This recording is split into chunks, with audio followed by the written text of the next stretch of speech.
Alright, so I got rid of all the stuff on my memory card, so I got more space to film, and we're going to crack right on with number 61 in the series, in the collection, Tabu, Story of the South Seas.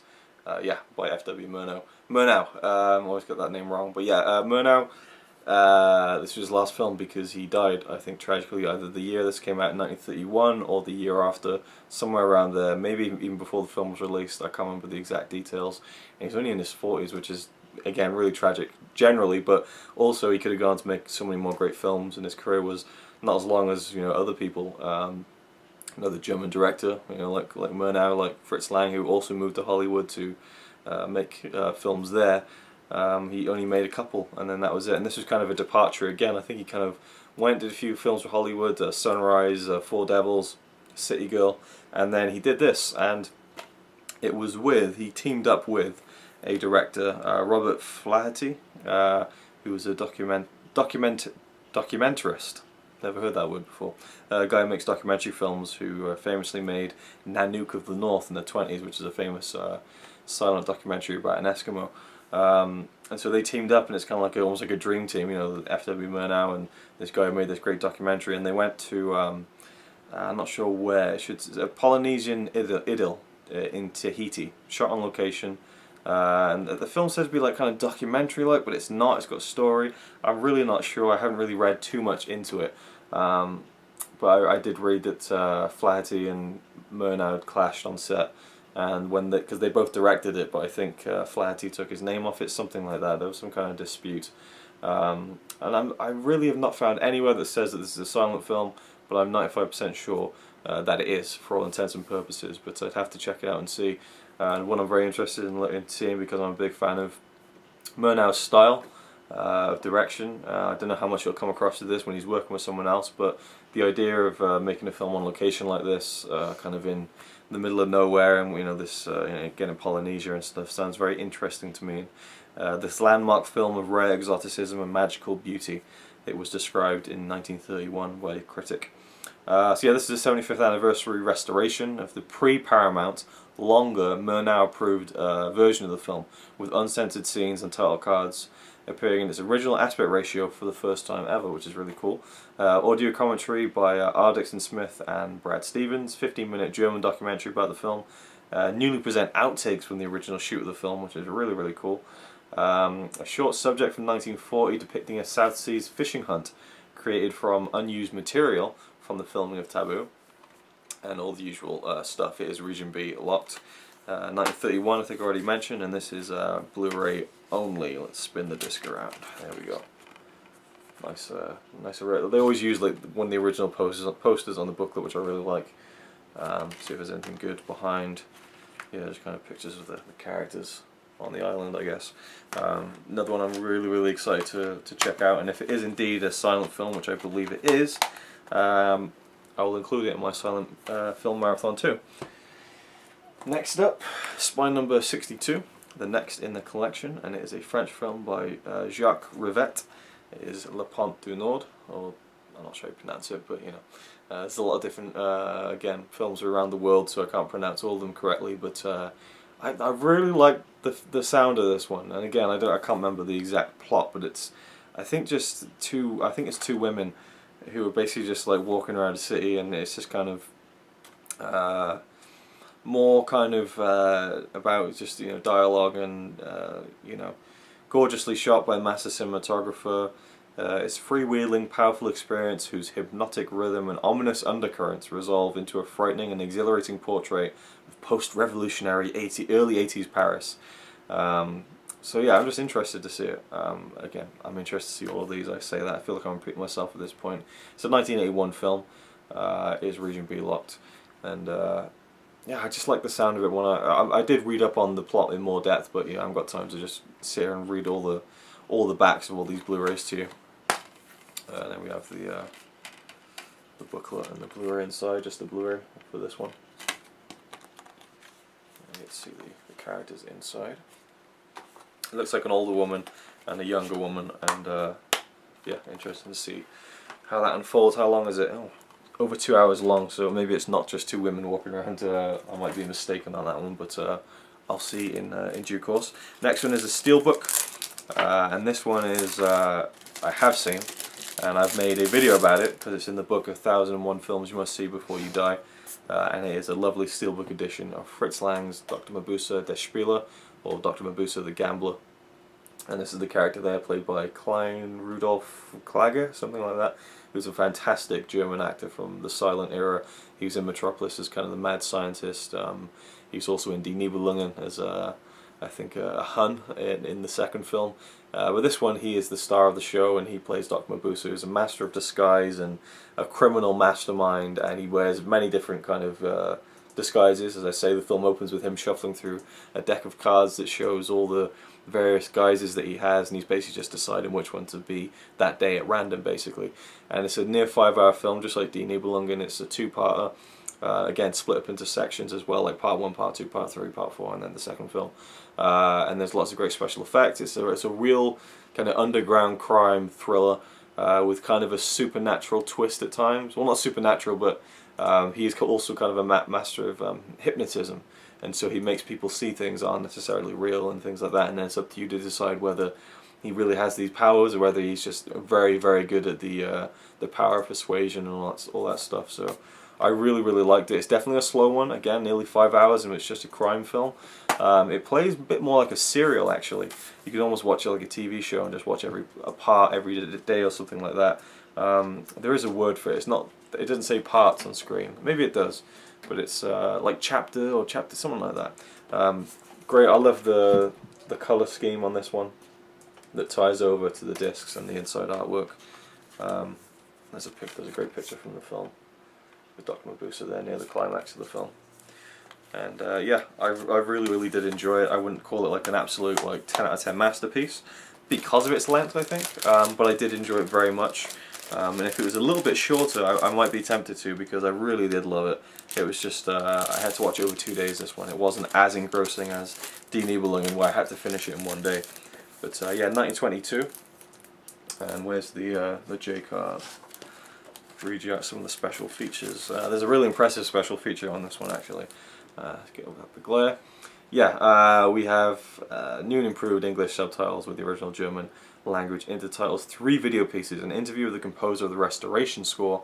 I did love the score. Parts were good, but it was very repetitive. And again, you have to. This guy had to come up with nearly 5 hours of music, so obviously lots of themes were repeated and stuff. And I didn't love the score, and it was a shame it wasn't like an original score like you have for Die Nibelungen or Metropolis from Fritz Lang. But he talked about his his reasoning behind the score and things like that. There's a discussion of Norbert Jux, who is the author of the book, I think, which is which the film is based on. I know Fritz Lang's wife at the time wrote the film adaptation. Yeah, the creator of Dr. Mabuse, and also a video on the examination of the film's motifs in the context of German silent cinema, which is pretty interesting. And then you got the booklet as well.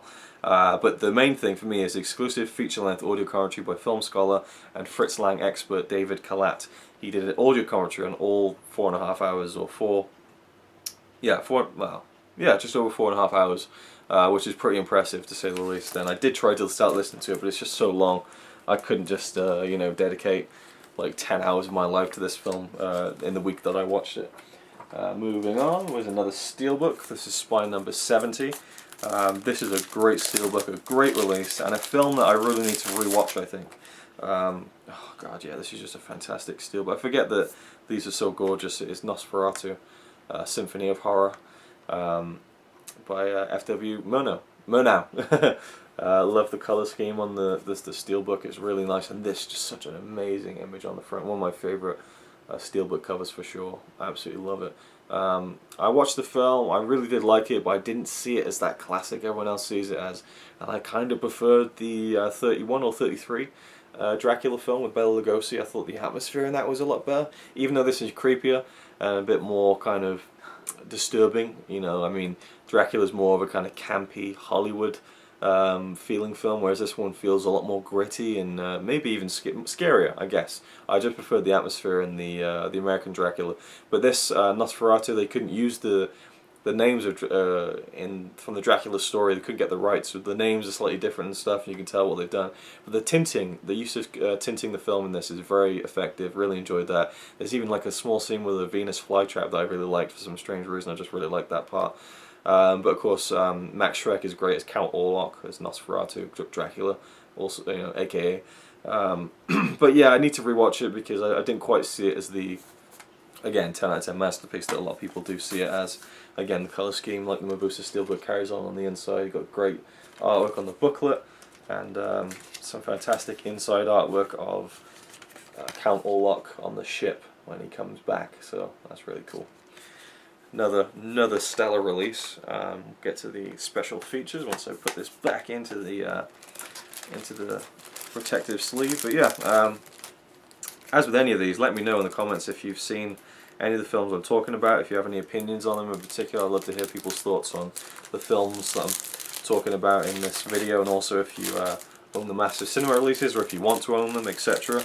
I love talking about the MOC range with other people.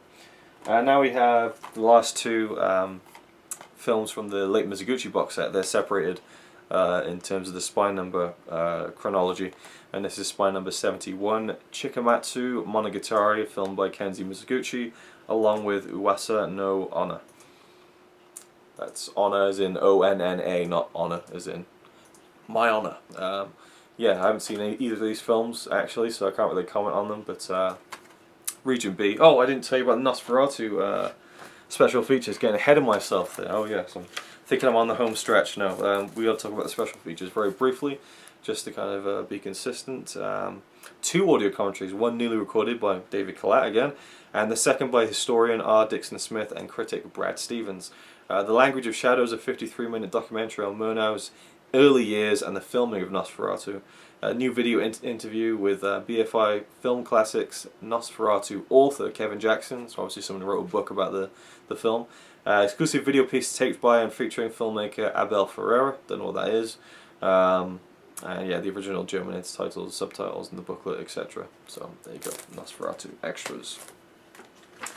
The extras on this one, Chikamatsu Monogatari, is just video discussions from on both films by Tony Raines, and original trailers for both films, and original teaser trailer for Chikamatsu Monogatari, which is from 1954, and Uwasa no Onna is also from 1954. Region B locked, and the inside there. So I don't even know what the stories are to these films, but knowing that it's Mizoguchi, I'm sure they're very good. And then finally, from the late Mizoguchi set, spine number 72, Akasen Chitai, along with Yokahi. And I have seen Akasen Chitai, also known as, I think, Street of Shame. Yeah, or Red Light District, or Street of Shame. And it's the very last film that Mizoguchi made, and I did really enjoy it. It's about a group of prostitutes in the Red Light District of Tokyo, and just the differences in their lives, you know, the kind of different people there, and how them being prostitutes affects their relationships with the people in their family and their friends. Really thought it was an interesting film. Nothing spectacular, like masterpiece level, but a really interesting film that I enjoyed a lot. Akasen Chitai is from 1956, Yokahi is from 1955. Region B locked, and this one has video discussions about both films again by Tony Raines, and a full-length audio commentary by Tony Raines for Akasen Chitai as well, and an original teaser trailer for Yokahi. Take the disc out for this one so you can see the artwork there. Well, not the artwork, but the shots from the film. I'm not sure which film it's from. It's been a while since I've seen Akasen Chitai, actually. It was a long time ago, but there you go. Moving swiftly on, we have 3 films here, and I haven't seen any of them, so this will be, well, again, there's a lot of these I haven't seen, but these are all from the Martin Scorsese Presents World Cinema Foundation box set. Again, I've left the box back home in the UK. I think there's a booklet with it, I can't remember. Let's see if there's anything inside. No, yeah, I think there's a booklet that covers all films. Maybe there's not, actually, I'm not quite sure. Oh yeah, 80-page book, so yeah, there is a book in the box set. Which one is first? 72, right, so this is 73. Martin Scorsese Presents World Cinema Project Volume 1, spine number 33, Dry Summer. So I guess these are films that Martin Scorsese thinks are worth kind of preserving and it's kind of got involved with Criterion and I guess Massive Cinema as well. I know there's a volume 2 or something that either Criterion have come out with or are going to come out with, but it's not going to come out in the UK or something like that.